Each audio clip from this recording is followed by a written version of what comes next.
जो मुसलसल नाइंसाफियां बाबरी मस्जिद के मुकदमे में होती रही, आज वो मुकम्मिल हो गई। और जैसे अंग्रेजी की इस्तेलाह में कहा जाता है, the wheel of consistent injustice has completed the circle.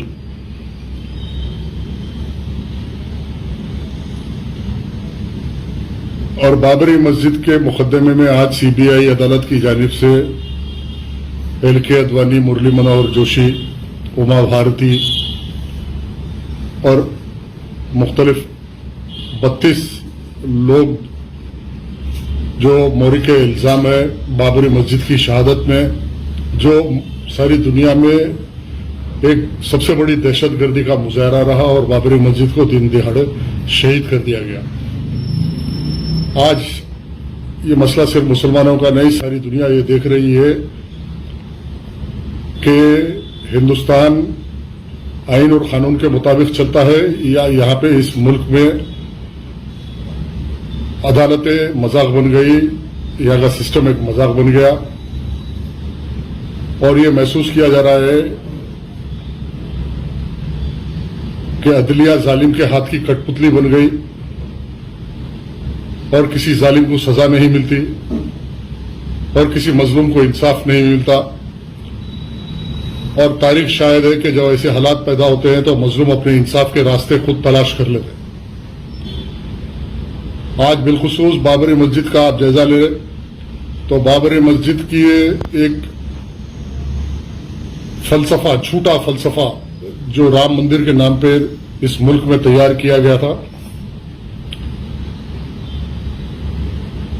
और किसी दुनिया की अदालत में, आइन में, कानून में कहीं ये गुंजाइश नहीं है कि एक बेजान चीज को एक सिटीजन की है के मुताबिक इख्तियारात दिए जाए, उसको हुकूक दिए जाए। दुनिया की वाहिद अदालत है हिंदुस्तान की जो राम लल्ला की मूर्ति को इस मुल्क में जीने बसने वाले एक शहरी के हुकूक देकर उस पर इंसाफ किया जाता। और ये हकीकत है, दुनिया की तारीख है कि जब जब कोई अक्सरियत हिंसों की ताकत की बुनियाद पे किसी अक़लियत के जमहूरी हुकूक को और इंसानी हुकूक को पामाल किया जाता है, उस मुल्क में इस्तिराब पैदा होगा, उस मुल्क में दहशतगर्दी पैदा होगी। वो दहशतगर्दी नितने दहशतगर्दी को जन्म देगी, एक सिविल वॉर की शक्ल बन जाती है। आप तारीख के आईने में जब देखते हैं तो जर्मनी में दूसरी आलमी जंग से कबल हिटलरिज्म, जिस तरह आज हिंदुस्तान में मोदीइज्म चल रहा है, ऐसे ही तारीख में हिटलरिज्म चला था।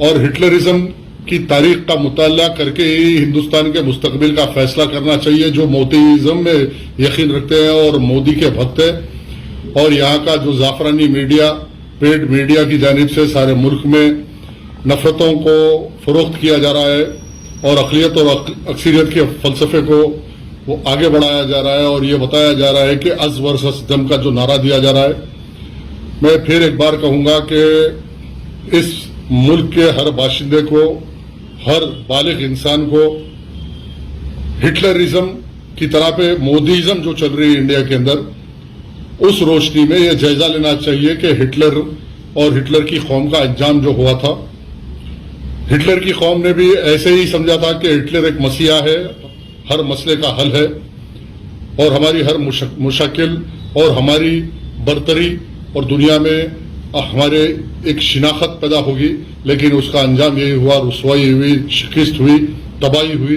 वैसे ही मोदीइज्म के नाम पे जो आज इस मुल्क में कौमी बरतरी, अक्सरियत और यहाँ पे अक़लियत पे जुल्म जो जठाया जा रहा है, इसका अंजाम यही होगा कि यहाँ पे तबाही होगी।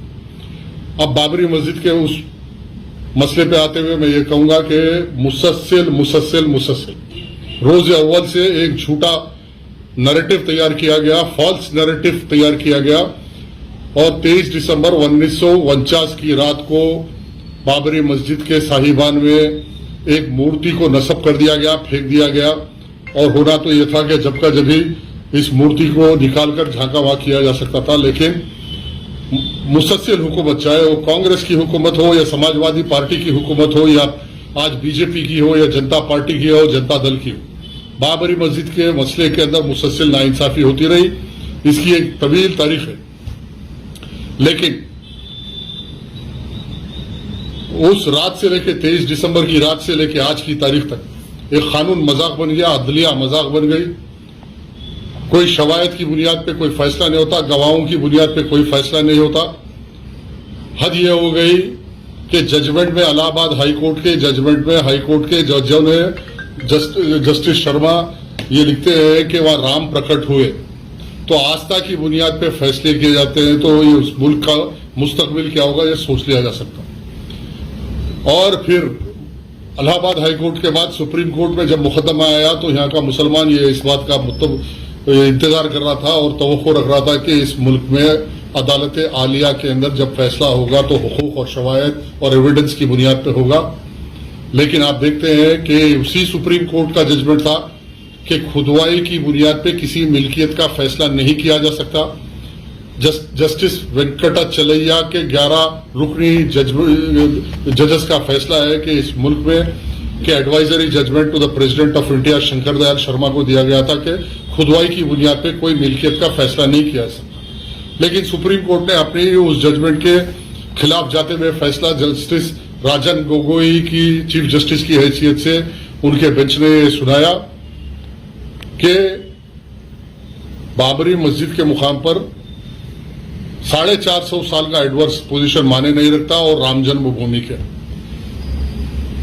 अब इस मसले के बाद अब जो बाबरी मस्जिद की शहादत का केस था उस केस के अंदर आज जो फैसला आया, ये फैसला ये पैगाम दे रहा है कि इस मुल्क के अंदर अदालत जालिमों के हाथ की कठपुतली बन गई और हुकूमत के तमाम ऑर्गन, चाहे वो सीबीआई हो या पुलिस डिपार्टमेंट हो, आज सिर्फ और सिर्फ फासिस्ट नजरिए पे काम कर रही है और फासिस्टों के लिए काम कर रही है। और ये फासिज्म इस मुल्क की तबाही का सबब बनेगा। और बाबरी मस्जिद की जिद्दोजहद कल भी थी, आज भी है और मुसलमान सुबह क़यामत तक बाबरी मस्जिद को उसी मुकाम पे तामीर करने पे कामजन रहेगा। अब रही बात जो मुस्लिम क़ियादत की जानिब से जो कोशिशें की गई और मुसलमानों के लीडरों की हैसियत से जो बाबरी मस्जिद में गुमराह कौन मुसलमानों को अंधेरे में रखते हुए मुसलमानों से तयखुन दिया गया था कि हमारे साथ बाबरी मस्जिद के साथ इंसाफ होगा। लेकिन आज जो लोग बाबरी मस्जिद में एक्टिव रहे और बाबरी मस्जिद के नाम पे अपने जाती मफादात के लिए हुकूमतों से सौदा करते रहे, वो बेहतर अल्लाह जानने वाला है और सारी कौम इस बात से वाकिफ है। बाबरी मस्जिद के फैसले 9 नवंबर के बाद मजलिस बचाओ तहरीक जो मुसलसल बाबरी मस्जिद के लिए जिद्दोजहद करती रही, ये मुतालबा करी है कि मुस्लिम पर्सनल लॉ बोर्ड और बिलखुसूस सियासी कायदीन जो जिम्मेदार थे बाबरी मस्जिद एक्शन कमेटी के, उन्होंने अपनी जिम्मेदारी नहीं निभाई। हमारा मुतालबा था कि इंटरनेशनल कोर्ट ऑफ जस्टिस में इस मुकदमे को दर्ज किया जाए और इंटरनेशनल कोर्ट ऑफ जस्टिस के इंसाफ के तकाजों को मुकम्मिल करना होगा। लेकिन उस बात को रद्द कर दिया गया और बाबरी मस्जिद के मुकदमे में आज जो बताया जा रहा है कि कांग्रेस के नरसिम्हा राव की क़ियादत में ये सब कुछ हुआ। यकीनन ये नरसिम्हा राव की क़ियादत में बाबरी मस्जिद को शहीद करने का सेंट्रल गवर्नमेंट की जानिब से प्रोग्राम बनाया गया था। आज मिस्टर असदुद्दीन ओवैसी का मैं वीडियो भी देख रहा था बाबरी मस्जिद के ताल्लुक से, वो बार बार जो कांग्रेस पे तनकीद कर रहे थे उनसे एक ही सवाल है कि बाबरी मस्जिद की शहादत के बाद क्या आप कांग्रेस के साथ नहीं थे? बाबरी मस्जिद की शहादत के बाद जब यूपीए की गवर्नमेंट बनी तो क्या आप बाबरी मस्जिद की शहादत को सामने रखते हुए यूपीए के साथ सोनिया गांधी और राहुल गांधी के साथ आप नहीं सफर करें? 2004 से लेकर 2014 तक आप कांग्रेस के साथ नहीं थे। आज कांग्रेस को ठीक है, यकीनन कांग्रेस और बीजेपी में फर्क ये है कि कांग्रेस एक प्रैग्मेटिक कम्युनल फोर्स है और बीजेपी एक प्रोग्रामेटिक कम्युनल फोर्स है। और ये बात हम रोजे अव्वल से कह रहे हैं और कहते आए कि हमारे लिए इस मुल्क में एक बड़ी सियासी ताकत जो सिर्फ हिकमत से फिरका परस्ती करके 50 साल में हमारी तबाही की, और दूसरी बीजेपी जो मनसूबाबंद फिरका परस्ती के जरिए हमारे को तबाह करना और नस्लकशी करने का मनसूबा रखता। आज सवाल यह है कि मुस्तकबिल में इंसाफ को अगर हासिल करना है तो इंटरनेशनल कोर्ट को जाना होगा। आज भी वक्त है कि मैं खुलेआम मुसलमानों की जानिब से मुतालबा कर रहा हूं कि मुस्लिम पर्सनल लॉ बोर्ड और बैरिस्टर की हैसियत से जो एक कानूनदा होने का दावा करते हैं सदुद्दीन ओवैसी, आज इमीडिएट आप स्टेप्स ले, इनिशिएट करें, इंटरनेशनल कोर्ट जाए और मुसलमानों के इंसाफ की लड़ाई को आलमी सतह पर लेके आए। लेकिन इसके बरक्स सियासी तौर पर गुफ्तगू करना और आज का अखबार कल की रद्दी, आज का बयान कल बर्फदान में चले जाता, ऐसे बयानों से और ऐसे हरकतों से कोई कौम सुरखरू नहीं होती, न कोई किसी कौम का मुस्तकबिल ताबनाक हो सकता, न किसी कौम को इंसाफ मिल सकता, न कोई कौम एक आजाद और मुनसिफाना जिंदगी गुजार सकती, इज्जत की जिंदगी गुजार सकती। आज सवाल यह है कि जो मुसलमान रहबर बाबरी मस्जिद में काम कर रहे थे, हम तो 1992 से लेकर आज की तारीख तक बाबरी मस्जिद मसले में जो भी हमारे से जिद्दोजहद हो सकती थी, हमने एहतजाज किया, हमने नुमाइंदगी की, गवर्नर से किया, प्रेसिडेंट ऑफ इंडिया को भेजे, हर पहलू पे मुस्लिम पर्सनल लॉ बोर्ड को 2003 मार्च जब इलाहाबाद की हाईकोर्ट की जानिब से खुदवाई का ऑर्डर आया तो सबसे पहले हमने तवज्जो दिलाई मुस्लिम पर्सनल लॉ बोर्ड को कि खुदवाई को रोका जाए, सुप्रीम कोर्ट को जाना चाहिए। लेकिन सुप्रीम कोर्ट को किसी ने उस खुदवाई के इलाहाबाद ऑर्डर के खिलाफ में नहीं गए। आज मैं असदुद्दीन ओवैसी से पूछना चाहता हूं कि आप एक बैरिस्टर के हिस्से से आज बाबरी मस्जिद पे बात करने का कोई इख्तियार नहीं रखते, जब 2003 के अंदर इलाहाबाद हाईकोर्ट का ये ऑर्डर आया था कि बाबरी मस्जिद की खुदवाई करके तहकीक करो, लेकिन उस तहकीक खुदवाई के उस ऑर्डर के खिलाफ आपने कोई कार्रवाई नहीं की, सुप्रीम कोर्ट नहीं गए। आप बैरिस्टर थे, आप member of parliament, member of assembly आपके घर में था, आप क्यों नहीं गए? आज क्यों आज निकल के सियासी गुफ्तगू करके गुमराह कर रहे? अब कोई रास्ता बाकी नहीं है हिंदुस्तान की अदालत में, अदालत से कोई इंसाफ हिंदुस्तान में मिलने वाला नहीं है। सुप्रीम कोर्ट का फैसला हो गया, अगर बाबरी मस्जिद में अगर ईमान रखते या अल्लाह के हबीब से मोहब्बत रखते तो एक ही रास्ता है कि बाबरी मस्जिद के मुकदमे को आज इंटरनेशनल कोर्ट से रुजू करके इंसाफ की लड़ाई। इस मुल्क में बाबरी मस्जिद का मसला किसी हिंदू और मुसलमान का मसला नहीं है, यह मसला एक फॉल्स नैरेटिव है। एक फॉल्स नैरेटिव की बुनियाद पे सारे मीडिया की जानिब से एक अक्सरियत रखने वाली हिंदू कौम को यह बावर किया जा रहा है, गलतफहमी पैदा की जा रही है कि यह बाबरी मस्जिद पे किसी जमाने में राम मंदिर था और उसके झूठे एविडेंस पैदा किए जा रहे हैं और गुमराह किया जा रहा है। हमारी लड़ाई आरएसएस और बीजेपी के खिलाफ है, हमारी लड़ाई इस मुल्क में फासिज्म के खिलाफ है, हमारी लड़ाई उन मुसलमान लीडरों से है जो सियासी तौर पे मुसलमानों को इस्तेमाल करते हुए बाबरी मस्जिद के मसले में अपने जाती मफादात को मुकम्मिल करते रहे और अपने आल औलाद के लिए हजारों सौ करोड़ रुपए जमा किए। हमारी मुखालिफत उन लोगों से है और हमारी लड़ाई जारी है। इंशाल्लाह आज हालात नहीं है, कल हम भी कोशिश कर रहे हैं कि कोई ऐसे हालात पैदा करे और बाबरी मस्जिद के इस मसले को इंटरनेशनल कोर्ट तक लेके जाने के लिए हम भी कोशिश कर रहे हैं। लेकिन आज हमारे वसाइल नहीं है कि हम इंटरनेशनल कोर्ट जाएं, इंशाल्लाह आने वाले हालात में जाएंगे। मैं आखिरी बार यही कहूंगा कि जो आज मोदी मोदी मोदी का नारा देने वाले और मोदीइज्म के नाम पे इस मुल्क को चलाने का जो मंसूबा और स्ट्रैटेजी रखते हैं, जो एजेंडा रखते हैं, उनको ये सबसे पहले ये देख लेना होगा कि दूसरी आलमी जंग से पहले जर्मनी के अंदर हिटलरिज्म और हिटलर के एजेंडे से जो कौमें तबाह हुई, वो तबाही अब इस मुल्क और इस कौम का इंतजार कर रही। ये मुल्क मोदीइज्म और हिटलरिज्म में कोई फर्क नहीं है, जैसा हिटलरिज्म था वैसा मोदीइज्म इंडिया में चल रहा है। ये तबाही का सबब बनेगा, ये मुल्क तबाह होगा। और जब कोई अक्सरियत हिंसों की बुनियाद पे, फिर एक बार कह रहा हूं, अकलियत के जमहूरी हुकूक को तबाह करने की बात करेगी या इस्तिराब पैदा होगा, दहशतगर्दी, और ये दहशतगर्दी दहशतगर्दी को जन्म देगी। आज का ये फैसला दहशतगर्दी को परवान चढ़ाएगा। ये legal legitimising terrorism in India है। बाबरी मस्जिद के इस केस में जो फैसले आए, वो फैसले यहां टेररिज्म को लेजिटिमाइज कर रहे हैं, लीगलाइज कर रहे हैं और दहशतगर्दी को परवान चढ़ा रहे हैं। ये दहशतगर्दी नितने दहशतगर्दी को पैदा करेगी, नियो टेररिज्म को पैदा करेगी और इस्तिराब पैदा करेगी। इस मुल्क का अमन व अमान खत्म हो जाएगा, इस मुल्क की माशी तरक्की खत्म हो जाएगी। ये मुल्क आज माशी बुरानगी से गुजर रहा है। इस मुल्क के अंदर आज एक आम हिंदू हो के मुसलमान हो, आज सुकून की, इत्मीनान की नींद नहीं सो सकता। आज बच्चों को तालीम के लिए परेशानी है, खाने के लिए गरीब परेशान है, किसान परेशान है, मजदूर परेशान है। ऐसे हालात में ये मोदीइज्म के नाम पे जो एजेंडा आरएसएस और बीजेपी का जाफरानी सैफरन एजेंडा है, ये एजेंडा यकीनन आप देखेंगे कि तबाही का सबब बनेगा। इस मुल्क में मजदूर की तबाही होगी, किसान की तबाही होगी, ये मुसलमान की तबाही नहीं, सारे माशरे की तबाही होगी।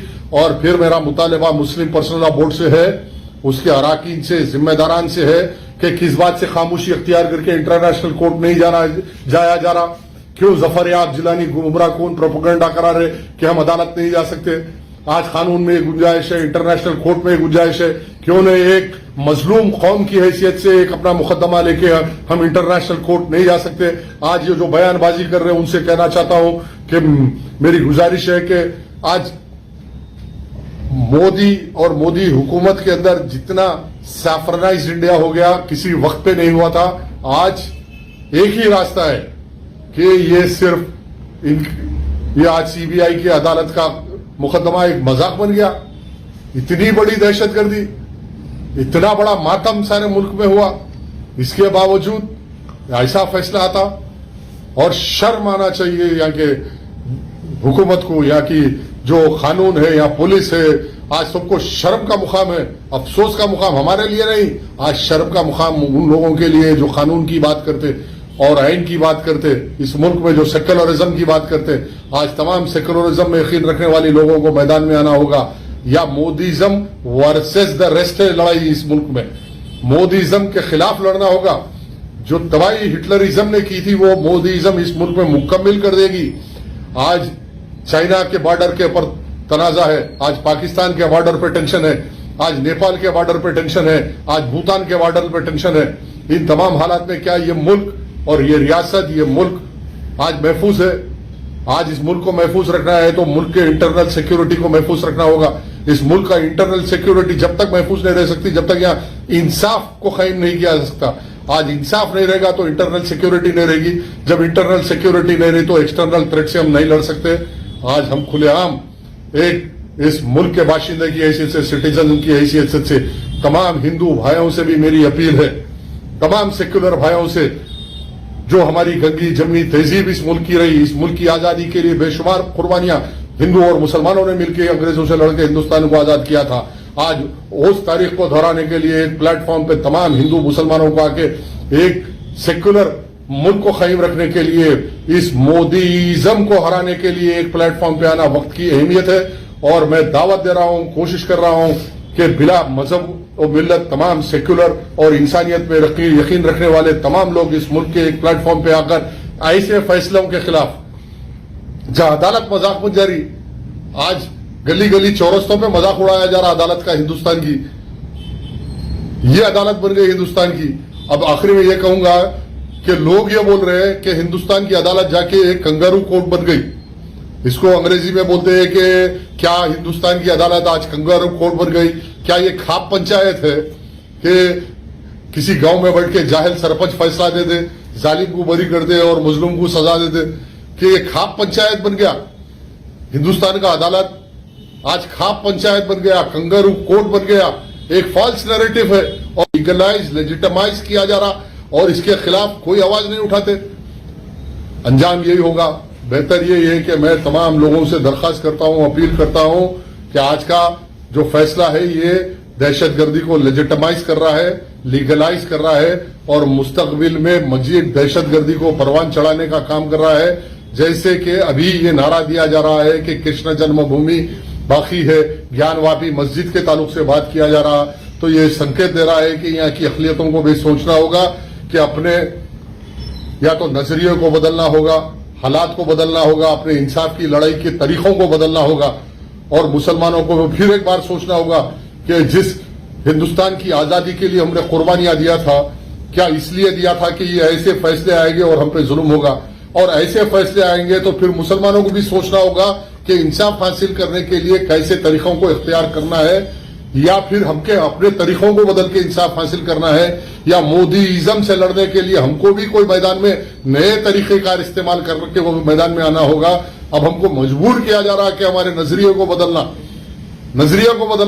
जब कोई जमात, कोई हमारा साथ नहीं देगा तो हमारे अपने नजरियों को हम बदलते हुए अपने फलसफों को फिर से लिखना होगा। फिर इंसाफ के लिए नए रास्ते, नई तरतीबें, नए सफों को तैयार करके इंसाफ के लिए फिर लड़ाई नए तौर पे, जदीद तौर पे लड़ने के लिए हमको भी कामजन होना होगा। अगर ये मुस्लिम पर्सनल लॉ बोर्ड जो आज शेख शिकिस खुर्दा बोर्ड है, असदुद्दीन ओवैसी एक शिकस्त खुर्दा कायद है जो शिकस्त खाने के बाद में भी अपनी शिकस्त को निभाने के लिए नए नए अल्फाज की बंदिश करके मुतमईन कर रहा है, इत्मीनान दिलाने की कोशिश कर रहा है कि ये कौम एक शिकस्त करदा कौम नहीं है। आज एक डिफीटेड लीडर की हैसियत से बात कर रहा हो, आज एक कामयाब लीडर की हैसियत से बात नहीं कर रहा हो, एक शिकस्त खुर्दा शख्स है असदुद्दीन ओवैसी जो शिकस्त खा गया आज आरएसएस और बीजेपी से, लेकिन अपनी सियासी साग रखने के लिए सियासी अल्फाज की बंदिश के जरिए, मंतिक के जरिए, मंतिकबाजी के जरिए ये जाहिर कर रहा है कि फिर अपील में जाएंगे, इंसाफ होगा। कोई अपील में कोई इंसाफ होने वाला है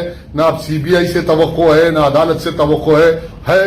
अगर हिम्मत है तो बैरिस्टर है, कानूनदान है, अपने आप को जो बोल रहे जाओ इंटरनेशनल कोर्ट, या फिर इस्तीफा दे दो मजलिस की सदारत से, मेंबर ऑफ पार्लियामेंट से। कोई अच्छा मुसलमान जीत के आएगा, कोई अच्छा मुसलमान मजलिस का सदर बनेगा और मुसलमानों के इंसाफ की लड़ाई को आगे बढ़ाएगा। मेरी तमाम मीडिया से अपील है कि ये लड़ाई, आखिर में मेरा पैगाम ये है कि ये लड़ाई इस मुल्क में हिंदू और मुसलमान की लड़ाई या अक्सरियत और अकलियत की लड़ाई नहीं है। ये सिर्फ आरएसएस की फासिज्म, जाफरानी एजेंडा जो मोदीइज्म है, उस मोदीइज्म के खिलाफ हम लड़ेंगे। इस मुल्क के तमाम पिछड़े तबके, पसमानदा तबके, सेक्युलर तबके, बाएं बाजू की जमातें जो सेक्युलरिज्म में यकीन रखते हैं, इंसानियत, हम सबको एक प्लेटफॉर्म पे लाके मोदीइज्म का मुकाबला करेंगे और इंसाफ की लड़ाई को आगे बढ़ाएंगे।